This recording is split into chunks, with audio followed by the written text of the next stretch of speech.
Olá pessoal, tudo bom? Chegamos com a nossa aula 17. Nossa aula 17 nós vamos mostrar para vocês como montar os parágrafos intermediários, tá? E aí eu trouxe dois pequenos exemplos para a gente poder analisar e aí resgatar aquele pensamento das estratégias argumentativas que a gente viu em aulas anteriores, tá certo? Então, o que eu devo fazer nos parágrafos intermediários? Uma resposta: fundamentar, justificar, argumentar a respeito da sua tese. Você precisa validar aquele ponto de vista que você apresentou. E quando você vai fazer isso? Você vai fazer isso nos parágrafos intermediários. Então, é o espaço analítico. Eu tenho aí 2 ou 3 parágrafos para analisar, para justificar aquela tese, aquele ponto de vista que eu defendi lá no primeiro parágrafo, tá certo? Então vamos ver aqui. Nosso primeiro exemplo, eu trouxe para vocês um primeiro parágrafo, ainda não é o segundo. Por quê? Porque neste esse primeiro exemplo, eu trouxe para vocês aí a tese, o contexto e os 2 argumentos citados. E depois a gente vai desenvolver esses 2 argumentos, tá? Percebam que os argumentos eles estão grifados, sublinhados, em negrito, ou seja, numa tinta mais forte e num tamanho de letra superior, tá? Para que você entenda que a gente está falando aqui de argumentos, tá? Mas só para a gente lembrar aqui, eu trouxe uma outra temática, que é a questão do ensino, do preparo do médico brasileiro, tá certo? E aí eu trouxe o seguinte texto, no primeiro parágrafo. No século XXI, a inserção de novos equipamentos e procedimentos na prática médico-hospitalar. Então vamos lá, isso aqui é um contexto, tá? No nosso século, nos anos 2000, houve ou está havendo a inserção de novos equipamentos e procedimentos na prática médico-hospitalar? Sim. A cada dia a gente tem novos equipamentos, novos procedimentos do desenvolvimento à prática médico-hospitalar, tá certo? Então, esse desenvolvimento, esse contexto aponta o quê? A necessidade de melhor formação ética para os profissionais da área, com atenção especial para o juramento de Hipócrates. Então, a minha tese é que a gente precisa melhorar a formação ética, tá certo? Volta aqui comigo. O que é essa formação ética? É a postura do profissional. Saúde não é um comércio. Eu não posso tratar a saúde como um comércio. O meu paciente, ele não tem que ser um cliente. Para você ter uma ideia, o juramento de Hipócrates, ele obriga a todo aquele que o faz, ou seja, um médico, tá certo? De atender toda e qualquer pessoa. Por exemplo, você está na frente do melhor hospital particular do mundo, e aí um sem-teto, um indigente, uma pessoa abandonada é atropelado na frente desse hospital, é obrigação que o hospital leve essa pessoa, mesmo que ela não tenha plano de saúde, para dentro do hospital, na parte de emergência, e o médico pelo menos estabilize até enviá-lo a um hospital público. Ele não pode ficar lá morrendo na frente, porque o juramento de Hipócrates não permite. Só que alguns médicos, alguns profissionais da área, tratam os pacientes como clientes. Você tem plano de saúde, você entra, você não tem plano de saúde, você morre. É bem assim. Então essa é a tese que eu estou propondo. Agora, por que eu estou propondo essa tese? Tal realidade implica que não se pode escolher quem que vai ter acesso aos referidos avanços tecnológicos, bem como ilustra que é fundamental estimular o desenvolvimento humano no médico. São 2 argumentos básicos. Vamos voltar aqui, tá? O médico pode escolher quem é que vai ter acesso e quem não vai? Vamos falar aqui da saúde da mulher. A mamografia. Só quem tem plano de saúde vai ter acesso aos melhores planos, aos melhores exames, perdão? Somente. Aquele que não tem um plano de saúde ou que não tem uma condição financeira vai ficar à mercê dessa chaga que é o câncer, no câncer de mama, no caso, né? Então, eu preciso ter acesso aos avanços tecnológicos. O médico não tem que escolher. Você vai, você fica. Todos têm que ter acesso à saúde. Constitucionalmente, no nosso país, um benefício a todos, coletivo, né? E aí eu não entendo muitas vezes a gente ter um ministro da Saúde que fala que é acionista de um dos maiores grupos de plano de saúde do país, né? Fala que o SUS, o Sistema Único de Saúde, que é um dos mais conceituados no mundo, na teoria é um dos mais bem feitos. Falta gestão, falta entendimento, falta parar com a corrupção, parar com o desvio. Mas o Sistema Único de Saúde devia ser para todo mundo, inclusive para os políticos, inclusive para os ricos. Deveria ser o Sistema Único de Saúde. Os hospitais particulares deveriam estar vinculados ao Sistema Único de Saúde, para que a gente não tivesse que pagar 2 vezes pelo mesmo processo, que seria o sistema de saúde, né? A gente paga pelo Sistema Único e acaba pagando por um plano de saúde. Então, o médico não tem esse direito, tá? Eu tenho que formar um médico para que ele não escolha. Para vocês terem uma ideia, tem um filme lá da década de 90 chamado Medidas Extremas. E começa uma cena de uma emergência de um hospital, chega um policial baleado e um bandido baleado. E ele só tem um leito. Olha a discussão ética aqui. Se fosse pela sociedade, que o bandido que morra salva o policial. O que o médico de responsabilidade seguindo o juramento de Hipócrates tem que fazer? Ele tem que fazer uma análise médica para saber quem precisa mais emergencialmente daquela sala, daquele leito, tá certo? E enquanto isso ele estabiliza, ele envia aquela pessoa que mais necessita para o leito, e enquanto estabiliza o outro lá na emergência, tá certo? Então, a gente precisa ter essa discussão racional e não emocional. Então esse é um argumento que a gente vai ver como vai ser discutido lá na frente. Bem como ilustra como é fundamental estimular o desenvolvimento humano do médico. O médico não pode chegar para uma família e falar assim, você acabou de economizar a universidade do seu filho. Você não pode falar que o filho de uma pessoa morreu assim. Você não pode, tá? Achar ruim que a família daquele seu paciente esteja desesperada, esteja querendo informações, que vá atrás de você. A coisa mais importante na vida daquela pessoa, daquela família, que é aquele ente, está na sua mão. Então você tem que tranquilizar, mas você tem que transmitir a eles todo o conhecimento que você tem, inclusive do aspecto humano de saber lidar. Você não pode falar de qualquer jeito, o médico não pode tratar o paciente como um chato, ou a família do paciente como um chato.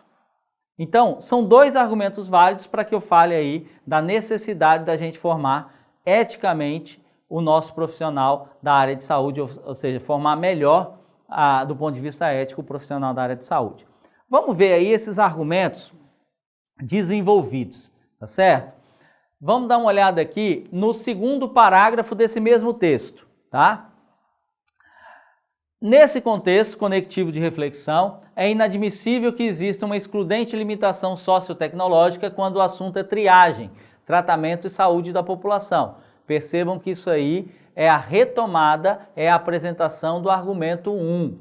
Mesmo porque se trata de um direito constitucional inalienável. Isso aí eu faço uma contextualização, uma conjuntura para esse argumento. Já começo a fundamentar.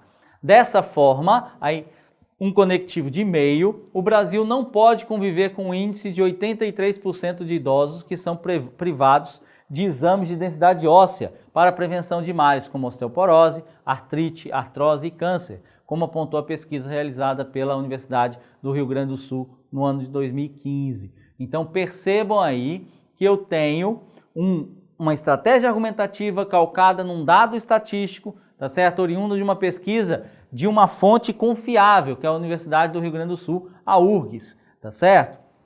Então, é muito importante que eu traga o elemento, a minha proposta, a minha reflexão autoral está em cima, está ali em verde, tá certo? A minha estratégia argumentativa está na parte final do parágrafo, onde eu aponto o dado estatístico. Percebam que quando eu trago o argumento, a reflexão autoral e a estratégia argumentativa, / elemento de fundamentação, eu tenho meu parágrafo feito. Aí eu já justifiquei a minha argumentação de o médico não pode escolher quem é que vai ter acesso à informação. Vindo ainda para o terceiro parágrafo, prestem atenção ali, o conectivo de adição, além disso.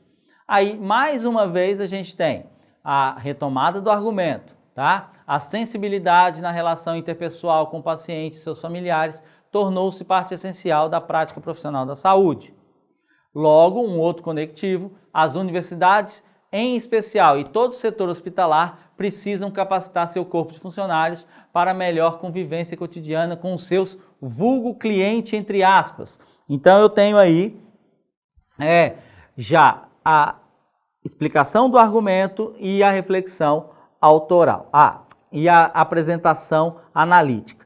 Aí vem a estratégia argumentativa, que no caso aí é uma citação. Eu usei um dado estatístico no segundo parágrafo, agora estou usando uma citação no terceiro. Como defende o Dr. Drauzio Varella, conhecido Dr. Drauzio Varella, o mais importante na rotina do médico é tratar o paciente e não curar a doença. Óbvio que ele tem que curar a doença, mas o mais importante na rotina do médico, no dia a dia, é tratar o paciente, é ver como ele está, emocionalmente e clinicamente, tá certo? E aí vem a reflexão autoral, e assim reduzir o risco de transformar um trabalho tão significativo e importante para a sociedade em algo apenas comercial. Então, eu preciso fazer com que a saúde não seja um comércio. A saúde mexe com vida, mexe com o ser humano, mexe com a dignidade humana, tá certo? Então vamos lembrar disso para que a gente possa constituir um parágrafo intermediário, tá certo? Deu para entender aí, gente? Vocês viram agora 3 parágrafos de um mesmo texto. Parágrafo inicial e os 2 parágrafos intermediários. Como eu cito e como eu aprofundo. Beleza? Alguma dúvida aí? Vocês têm aí no material em PDF mais um exercício. Nesse caso, vocês vão complementar aquele texto que vocês começaram na aula 16. Na aula 16 eu pedi para vocês fazerem um parágrafo inicial e agora eu estou pedindo para que vocês façam os parágrafos intermediários, tá certo? Daquela mesma estrutura. Vocês vão ver como fica mais fácil quando você monta assim. Show de bola? Vamos para um último exemplo aqui, para que a gente possa aprender ou tirar todas as dúvidas dos parágrafos intermediários, tá certo? Bom, montagem do tema como aceitar as diferenças, tá? E aí você tem um primeiro parágrafo que diz assim: o século XXI apresenta-se conservador, contexto, especialmente em relação aos que fogem dos padrões sociais e econômicos vigentes, contexto, impondo ao Brasil a necessidade de inibir o crescimento das demonstrações preconceituosas. Eu preciso fazer e o meu texto vai justificar por que eu não posso ser preconceituoso e depois como acabar com isso.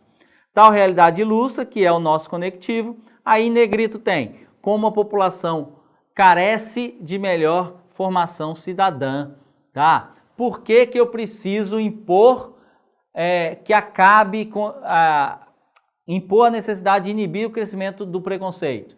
Porque a nossa sociedade carece de melhor formação cidadã, bem como precisa disseminar a ideia do comportamento respeitoso em relação às diversidades sexuais, étnicas, religiosas e políticas, tá certo? Muita atenção nisso aí, 2 argumentos. Eu montei aqui um parágrafo só para a gente fechar essa nossa incursão na aula 17, que é justamente esse parágrafo aqui. E aí eu quis fazer esse parágrafo e mostrar para vocês porque eu usei um autor, Carlos Drummond de Andrade. Eu posso beber na fonte da literatura, eu posso beber na fonte da história, eu posso beber na fonte da sociologia, da antropologia, tá certo?